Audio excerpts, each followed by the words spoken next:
Hey guys, Richard here with eBike Reviews and Adventures. So I have the cadence sensor now for the Mokwheel Basalt, so we're going to attempt that repair. And it doesn't look too bad. They sent me a video to show the steps, and it looks like it's not going to be too bad. So we're going to go ahead and get that installed and see if that fixes our problem. And in case you're not aware,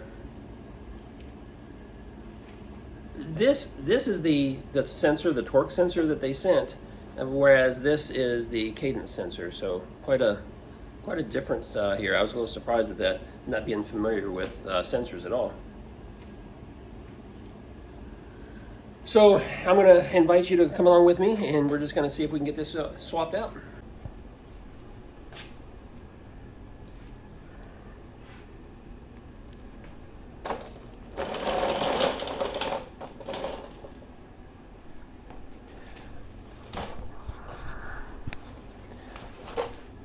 Okay, according to the instructions, we're going to have to, what are we going to have to do here? We're going to have to take off the crank. And then we're going to have to take off this cover right here.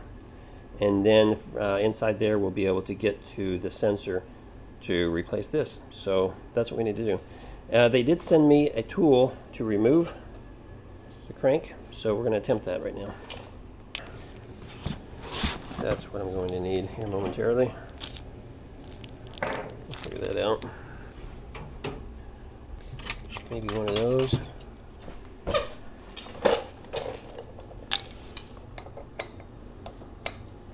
All right, so number 8.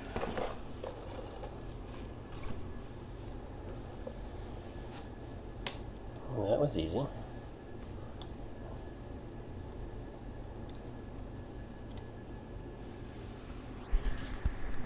Maybe I should adjust the camera so you could actually see something, what I'm doing here. So I'll have to remember that. You have some Loctite on the nut, on the threads there. In the instructions it says to adjust this to the appropriate length. Well, then it doesn't tell you what the appropriate length is, but it kind of looked like it was maybe flush. So you unscrew this so it's flush with this top up here. I'm going to make an assumption there. I don't remember.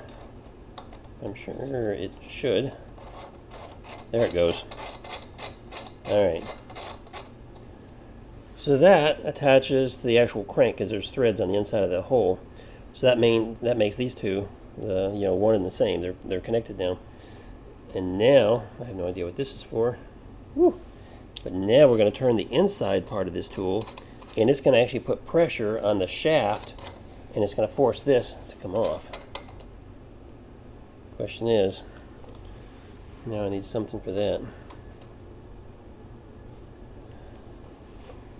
So the tool they sent me is different than the tool in the video, but same concept. This tool does not have a hole in the end for you to put a hex wrench into it, so we are going to just use an adjustable wrench. And they made it look like it just spins off nice and easy. That I don't know that it will.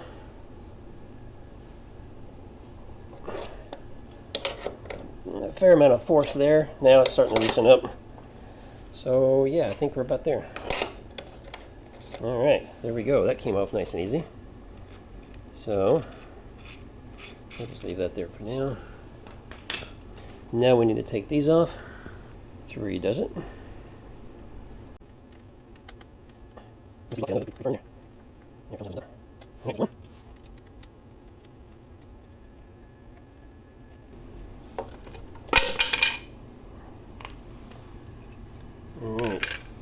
Well, that seal just popped off there, so we're going to have to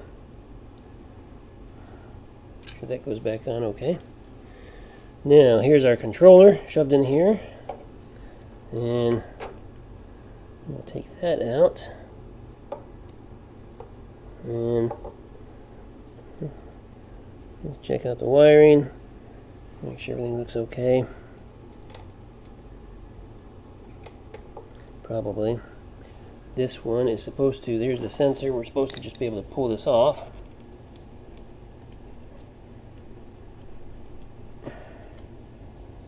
And there she slides.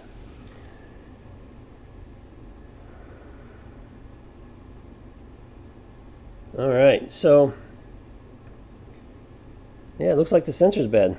So that's a good sign. This might be the problem. Let me get this, oh yeah, we're going to have to cut this. Well, they didn't give us any shrink wrap, but I'm going to have to, yeah, I'm going to have to cut off this shrink wrap right here. And yeah, just pull apart. Nope. There we go. Alright, so one of the things they talked about that you had to look for to see if this thing was damaged was these little teeth. And I don't know how well you can see them, but there's little teeth around the outside edge of this, and they are tore up. A couple of them over here look like they're broke off and missing. So this thing really got chewed up. So I'm not sure what would cause that. But these little teeth on here grabs the little teeth on the inside down here, and presumably this spins. And yeah, but that's definitely damaged, definitely broke. So hopefully that's going to solve our problem. I'm excited now. So get rid of that one. We'll take this one, and look at the wiring on this, guys. This is the old one. You know, that's why they had that shrink wrap on there, because they got all this exposed wiring right here, and it's just all kind of wonky junk. The new one, well, it does look like there's some shrink wrap or something here on the end, so maybe I had exposed wires at one point too. I don't know. Well, let's get this plugged in. Make sure it snaps into place. And I don't know, do something like that. And then we're just going to slide this sensor back in there. There's a notch right here, you know where this cord is. There's a little notch cut out right here on the frame. So it just goes back in the same spot.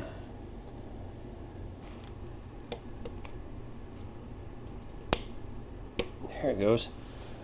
Alright, so it's back into place. Right where it needs to be. I'm gonna still find some tape. Make sure that's waterproofed. Alright. So now slide all this monkey business back in here. There you go. It'll almost hold. Gotta get this cover back on. Yeah. Let's get this cover back on. With that should hold.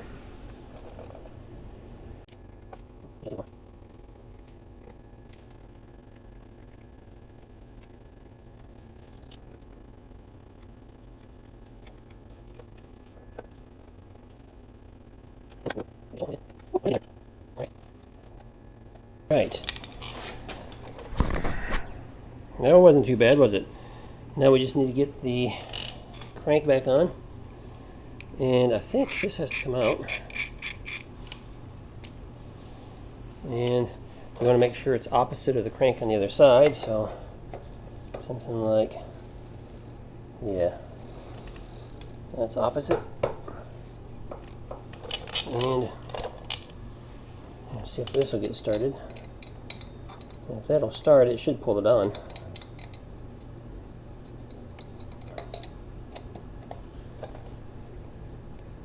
Alright, well that should be it. Okay guys, we're going to take it for a test ride and just make sure everything is working the way it should. The problem with the old sensor that was damaged is for some reason we were having that problem, and it was intermittent. Okay, it was working fine, then it wasn't, then it was working fine, it wasn't. So I'm going to do a quick little test ride here, but I'm not going to know really for sure until after I've done more of like a range test, just get it out and ride it for a while to make sure there's no issues with it. But I'm curious now. We're just going to zip back and forth in front of the house out here while I wait for FedEx to show up with my next delivery. So I can't go too far, but we're going to go see what it does.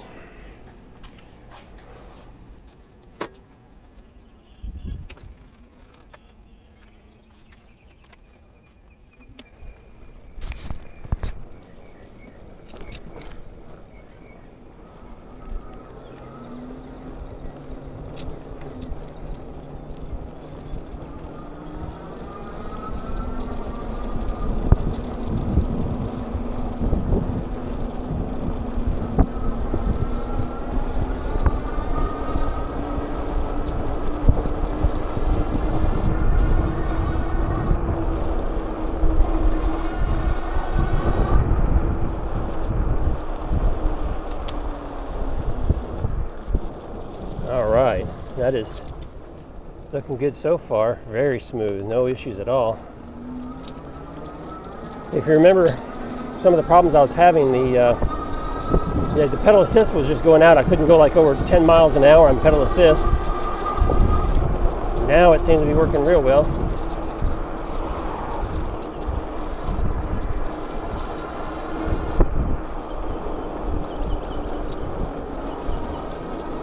Real nice and smooth. All right.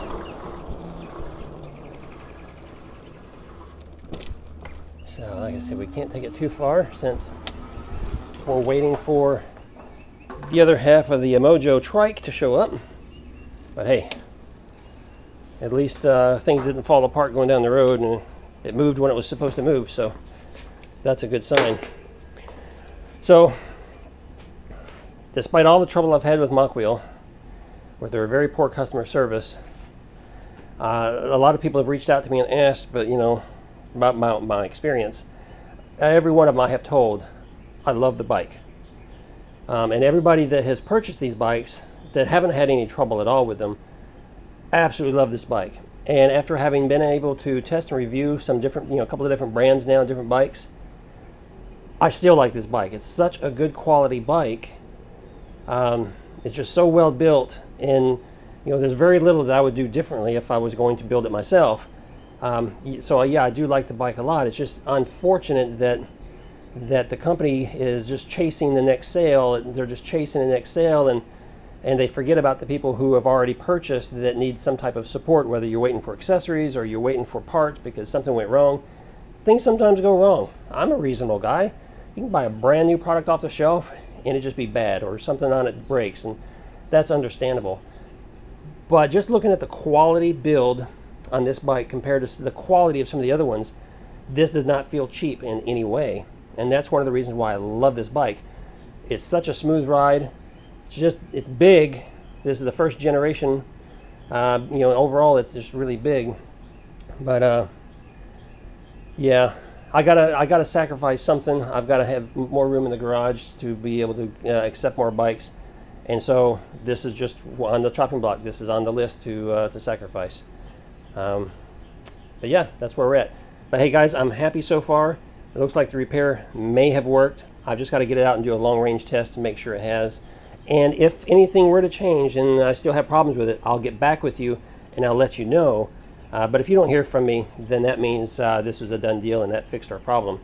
Hey, if you like this video, give me a thumbs up. If you're new here, subscribe. And if you have any questions, drop them down below and I'll get back to you as soon as I can. And in the meantime, I'll see you in the next video. Ride safe.